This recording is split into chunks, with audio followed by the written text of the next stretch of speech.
Yes, people, how's it going? Welcome back to Lily White Lane. Hope you're doing good. Hope you're keeping safe and well. And in the words of Alan Partridge, hope you're having a really good Friday and start to your weekend, wherever you are in the world, and whatever you are planning to get up to today. On today's show, I'm going to be bringing to you guys your latest and your greatest Tottenham Hotspur transfer rumours, reports, and updates that have come out in the last 24 hours in the summer transfer window.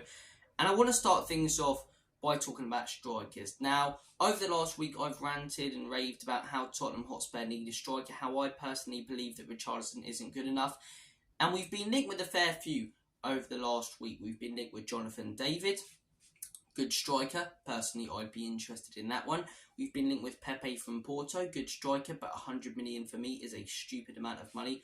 But one that's really caught my eye, and this is a man who's been linked with Spurs before. He was linked with us in January and last summer. And yes, the price tag is a lot, but it's the way football is going. 80 million this man costs, I'm about to mention. But then at the same time, Caicedo is 110 million. It's the way football pricing is going. In my opinion, it's ridiculous. But it's what you're going to have to pay for these not even world-class players, but these very good players. And the guy I'm talking about is Ivan Toney. It has been reported a lot over the last week that Tottenham Hotspur are keen on a potential move for Ivan Toney. Will it be this summer? Will it be next January? Will it be next summer?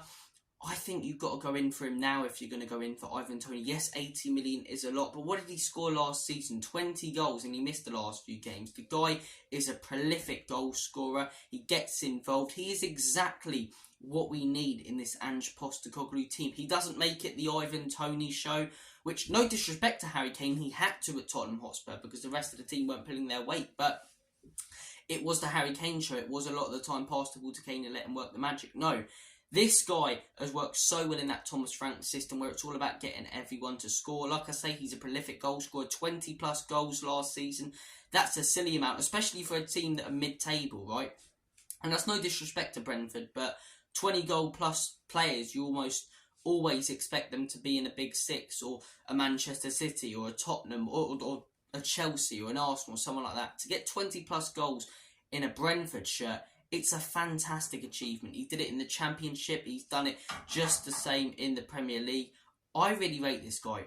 I want him at Tottenham Hotspur, and I think if you're going to get him now, because although 80 million is a lot, Brentford they're going to be charging even more when he comes back in January. One, because it's midway through a season and they won't want to let go of one of their best players midway through a season who's just going to come back. And two, everyone else is going to be coming in for this guy next January and next summer when he doesn't have this ban. I think get him in now when he has this ban, and 4 months later we've got this top striker.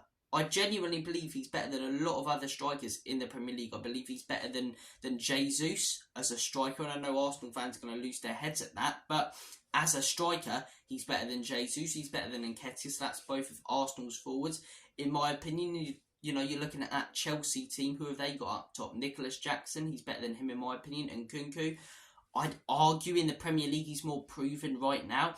I think this guy's one of the best strikers in the Premier League, and I think when he comes back as well from this gambling ban, he's going to be so eager to prove a point. So eager. I know some people might be a little bit hesitant because of the gambling ban, but Trippier had a gambling ban, and, you know, no one even remembers that now. No one even talks about it anymore, and no one will talk about it a year later than Ivan Toney comes back. So look, I really like the look of this guy. I think he's so Premier League proven, and that's the thing. These Jonathan Davids, these Gift Orbans, I like a lot of these players, especially Gift Orban. I think he's a very, very good striker. But the Premier League proven argument, it is a solid argument. They haven't played in this league, the best league in the world with all the best players. Ivan Toney has. He's played through the English system in the Championship and the Premier League. He's not old. I believe he's 27, 28, so he's still got a fair few years left in him. He's experienced. He's in the prime of his career. 80 million, it is expensive. Maybe try and knock it down a little bit, but if you want the guy, pay the money. And you want a good striker, you want a proven striker, it's going to cost you that much in today's market. And it is ridiculous in my opinion, but like I say, I would have never valued Caicedo at 110 million.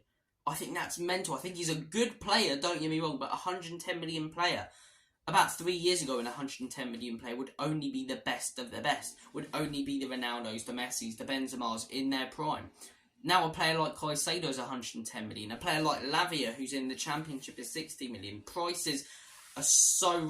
Talk about the cost of living crisis. We're having one in football, for crying out loud. But look, 80 million is a fair bit, especially because he's a little bit older. But it's what it's going to cost you for a top striker right now. You can go in for the likes of Gift Orbans, Jonathan Davis. They'll cost you 40 to 50 million. It's only 20 million less than someone who's Premier League proven, who's prolific, and who, in my opinion, will fit into Ange's system like a glove. I'm surprised, in all honesty, we haven't went in for players like Kyogo Furuhashi, who Ange Postecoglou knows at Celtic. We've only went in or been linked with players we've been linked with the last few years anyway, the likes of Ivan Toney and Jonathan David and Gift Orban and these sort of players. So it does surprise me a little bit that Spurs haven't gone in for any Celtic players. There's a few I'd personally like to bring in. I think Rio Hatate would be brilliant. I think even Cameron Carter-Vickers, as a squad player, genuinely, he's better than Eric Dyer. So, look, those are my thoughts and opinions on the Ivan Toney deal. Guys, would you like Ivan Toney at the football club? Would you not? I think it'd be a great deal. I think you can try and knock that price down a little bit. But like I say, in today's market, it's what it's going to cost you for a top striker. Thank you for watching this video. Take care of yourselves. All the best. God bless. Have a smashing Friday and weekend. Spurs, Bournemouth tomorrow.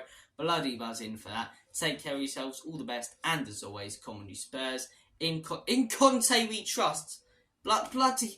Oh, I'm so used to doing it though. I'm so used to going in Conte we trust, like every single video. I'm gonna have to get used to the Ange one, but in Big Ange we trust. But most importantly, Enoch and Levy out. Up the Spurs. Let's get a big 3 points tomorrow. Come on the ball.